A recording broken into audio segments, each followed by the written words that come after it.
Всем привет! Это Welcome to Jamrock и Куркума. Поздравляю вас с Рождеством и наступающим Новым годом. Уже завтра за бокалом шампанского мы будем встречать 2025.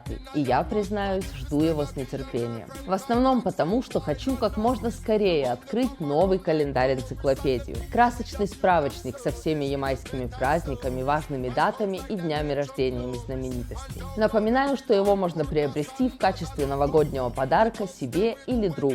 Пишите нам в Инстаграме, Телеграме или ВКонтакте. Там же можно найти и подробную информацию о проекте. А теперь давайте узнаем, что интересного произошло на острове за минувшую неделю. Вы смотрите новости Ямайки. Сегодня в выпуске. Впервые за 40 лет. Почему Sting отменили в последнюю минуту? Интервью года. О чем Vybz Kartel рассказал в подкасте The Fit. Рождество на острове – это. Какие праздничные традиции ямайцы любят больше всего?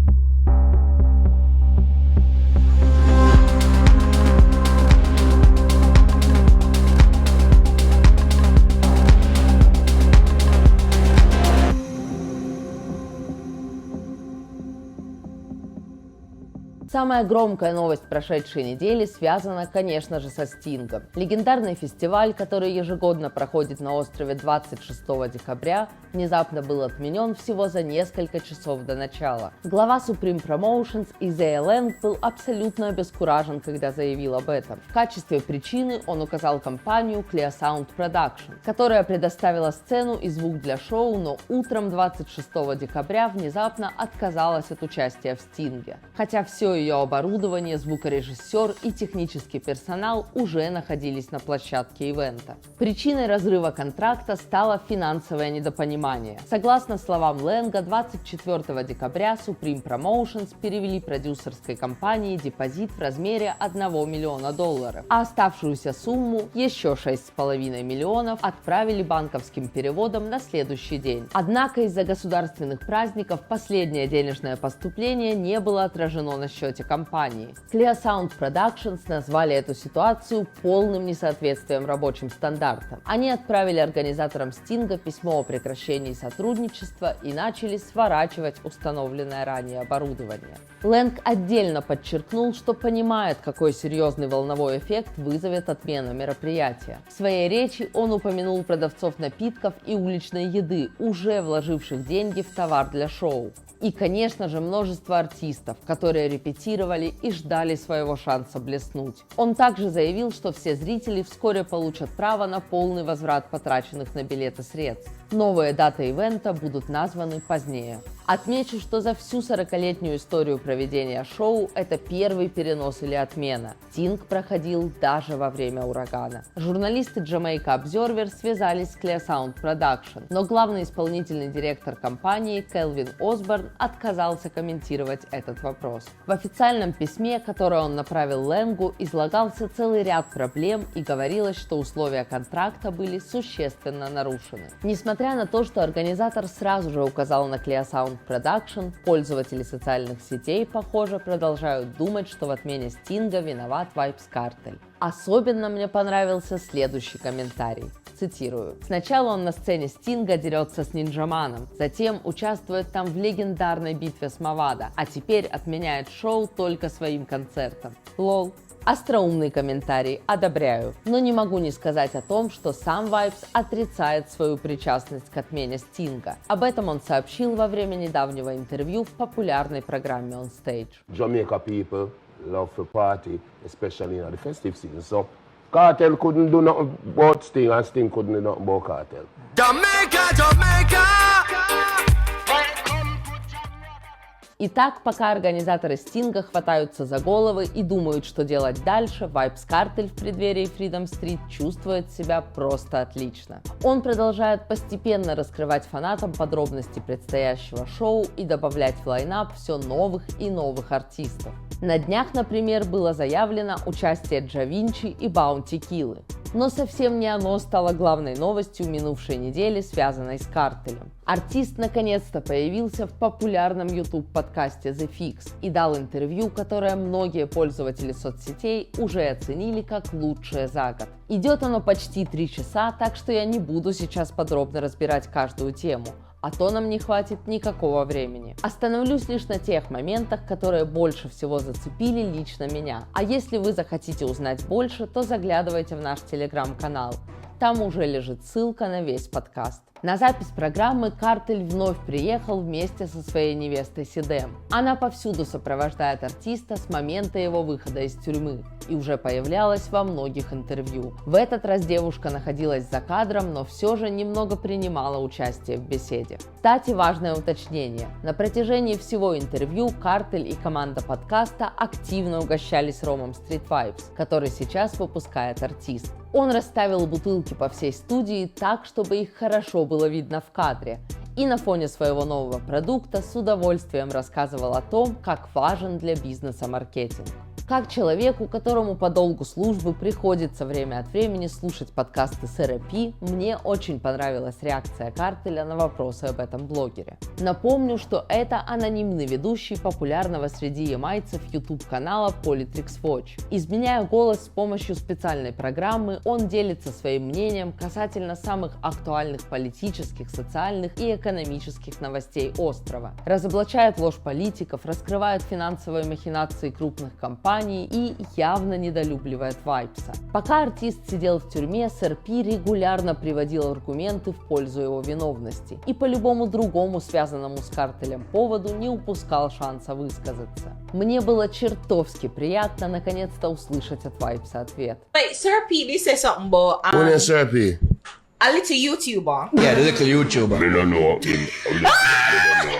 Артист также вспомнил, как Сэр Пи распускал когда-то слухи об их ссоре с Попканом и поспешил опровергнуть его слова. I try kill Popcorn. Yes. And me and Popcorn have a laugh about it. Remember TJ? Nigga, we are talking. Them do even know the link with me and Popcorn bigger than music, bro. Yeah. It deep, bro. If it, bro, it deep, bro. Popcorn, your Spanish stone and cartel. You suck your mother. Говоря о своем главном музыкальном сопернике Мавадо, Картель выразил желание объединиться с ним для международного тура под кодовым названием «Газа Гули». Затем Картель прослезился, рассказывая о сыне артиста Данте Бруксе, который сейчас отбывает пожизненное заключение в тюрьме. I cry when I see them thing the dog. Yeah. Enough time get a youth lead astray. And it hurt me. Но мне кажется, я уже начинаю утомлять вас подробностями. Так что дальше в порядке перечисления. Артист говорил о музыке, политике, криминале. Bro, I cry, dog. Brother. Респектовал Баунти Килля, Скилли Бенгу и многим другим артистам, а также оставил несколько посланий для хейтеров. If you bad man and you like see me, scroll on. Но особенно мне понравилось обращение артиста к премьер-министру Эндрю Холнесу. Bro, God.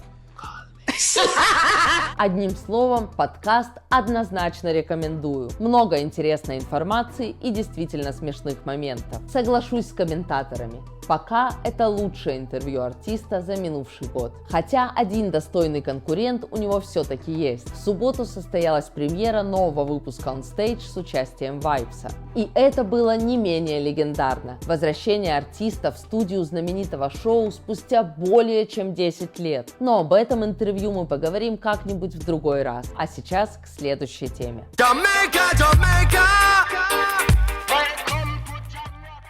Завершать выпуск будем, конечно же, на праздничной ноте. Поговорим о ямайских рождественских обычаях. В популярном издании Jamaica Observer я нашла довольно интересную подборку. В ней представлены 10 традиций, которые ямайцы, цитата, хотели бы вернуть. Некоторые из них мне хорошо известны, а о каких-то, признаюсь честно, слышу впервые. Например, о самом первом пункте списка – запуск воздушных змеев. Никогда бы не подумала, что этот вид активности хоть как-то связан с Новым Новым годом. Но на Ямайке, как известно, возможно все. Jamaica Observer сообщает, что когда-то запуск воздушных змеев был неотъемлемой частью праздничных гуляний. Вы могли понять, что наступило Рождество, просто взглянув на небо. В этот день змеи всегда парили над островом. Их запуск раньше был важной традицией, объединяющей людей. Сейчас, как я понимаю, она уже утрачена. Далее у нас обильное украшение домов светящимися гирляндами. Традиция, распространенная, наверное, во всем мире. Но на Ямайке у нее своя история. Раньше каждое Рождество сообщества соревновались друг с другом, пытаясь выяснить, кто превзойдет всех в искусном праздничном оформлении. Тогда очень многие дома украшались огнями, и в итоге остров походил, как пишет Observer, на большую мастерскую Санты. Со временем этот обычай почти сошел на нет. В основном, как я понимаю, из-за повышения цен на электричество. Теперь новогоднюю иллюминацию могут позволить себе далеко не все. Следующая традиция – одна из моих любимых – Джанкану. Яркие костюмы, зажигательная игра на барабанах и оригинальные танцы. Этот обычай восходит корнями аж к 17 веку, когда рабы в честь праздника получали возможность отдохнуть и устраивали на плантациях танцы под барабанную дробь. Также, чтобы угодить своим хозяевам, они разыгрывали небольшие сценки из известных британских пьес. Этот сплав африканских танцев и английского театра в итоге и получил название Джанкану и со временем стал одним из главных событий рождественских торжеств на Ямайке. Еще какие-нибудь 10-20 лет назад парад Джанкану обязательно присутствовал на большинстве, если не на всех праздничных мероприятиях. Сейчас, увы, его можно увидеть уже не так часто. Традиция постепенно теряет популярность. Но Джанкану на Ямайке все еще проходит. И если вам посчастливилось оказаться на острове во время Рождества, то я советую обязательно посмотреть это представление вживую. Далее в списке домашний соррел, напиток, который является неотъемлемой частью ямайского Рождества. Его основой служат красные цветы соррела, он же гибискус обыкновенный, также известный нам как каркаде. Варим цветы гибискуса с имбирем, приправами и сахаром. Добавляем вино и вуаля, праздничный соррел готов. Собственно, как раз этим я сегодня и собираюсь заниматься. Уже заготовила все ингредиенты и вечером буду варить свой рождественский напиток. Как говорится, в лучших ямайских традициях. Хотя жители острова сейчас все чаще предпочитают не заморачиваться с варкой и покупать готовый соррел в супермаркетах, чтобы сэкономить время и деньги. По этой же причине стал менее популярен и обычай делать праздничные заготовки. Каждая семья на Ямайке обязательно печет на Рождество фруктовый торт, также известный как Black Cake. В его состав, в числе прочего, входят вымоченные в вине или роме цукаты, ягоды и фрукты. И раньше эта смесь готовилась на протяжении нескольких месяцев. Хозяйка постепенно добавляла в нее разные ингредиенты и алкоголь. Таким образом, фрукты хорошенько пропитывались ромом, а ожидание праздника нарастало день ото дня. Когда наконец-то приходило время готовить торт и заветная банка доставалась из холодильника, всем сразу становилось понятно – Рождество уже на пороге. В подборку Обзервера также попали такие традиции, как рождественские песнопения, концерт в общественном центре или церкви, праздничные бонусы, которые можно получить на работе, и покраска своего дома к Рождеству в белый цвет. Но в свете сегодняшних новостей больше всего меня тронул последний пункт списка – времена, когда правил Стинг. Шоу, как вы знаете, проходит в День подарков 26 декабря, и поэтому прочно ассоциируется с Новым годом и Рождеством. Стинг подарил ямайцам множество незабываемых моментов и не раз помогал начать карьеру величайшим иконам дансхолла. Однако, как пишет Observer, в последнее время шоу утратило свой блеск. К слову, когда я изучала комментарии к постам об отмене Стинга, набрела на одно интересное рассуждение. Суть его в том, что фестиваль в принципе уже изжил себя. Ведь изначально он славился именно лирическими битвами. Все шоу было построено на столкновениях артистов друг с другом и жило в основном за счет этой традиции. А современные исполнители, считает комментатор, не могут фристайлить, сочиняя на ходу текст за текстом. Им для этого нужно посидеть в студии с ручкой и блокнотом. Наступила эра ТикТока и студийных артистов. И это не обязательно плохо, просто индустрии нужно приспособиться. Старый формат Стинга в таких условиях уже не прокатит. Я склонна согласиться. А вы как считаете? Оставляйте свои мысли в комментариях. Jamaica, Jamaica. На этом у меня все на сегодня. С вами была Куркума и новости Ямайки. Еще раз поздравляю всех с наступающим. Будьте счастливы в новом году. Увидимся через неделю. Jump rock, jump where the thugs and camp at. Pound a weed in a van back. It inna your handbag, your knapsack, it inna your backpack. The smell of your girlfriend contact. Some boy not know this